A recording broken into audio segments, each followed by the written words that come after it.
శ్రీమాత్రే నమః. పెద్దలందరికీ నమస్కారం, చిన్నలందరికీ ఆశీర్వచనం అండి.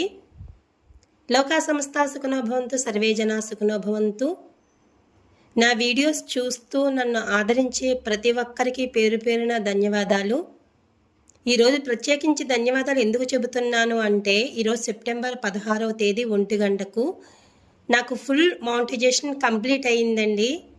ఈ ఆనందాన్ని మీ అందరికీ పంచుకోవాలనే సదుద్దేశంతో నేను ఈ షార్ట్స్ రూపంలో మీకు మెసేజ్ పెడుతున్నాను. ఇప్పటి వరకు నన్ను చాలా బాగా ఆదరించారు, నేను రీచ్ అయ్యేలా నాకు సహకరించారు. ఇప్పటి నుంచి కూడా మీరు అందరూ సహకరించినట్లయితే, నా వీడియోని ఆదరించినట్లయితే నేను ముందుకు సాగుతానండి. ఇలాగే సాగుతూ నేను మంత్లీ యూట్యూబ్ ద్వారాగా మనీ ఎర్న్ చేయాలని మనస్ఫూర్తిగా కోరుకుంటున్నాను. మీకు పేరు పేరున ధన్యవాదాలు. మీ సహకారంతోనే నేను ముందుకు దూసుకుని వెళ్ళగలుగుతాను. ఈ వీడియో చూసిన ప్రతి ఒక్కరూ నన్ను ఆదరిస్తారని మనస్ఫూర్తిగా కోరుకుంటూ శ్రీమాత్రే నమః.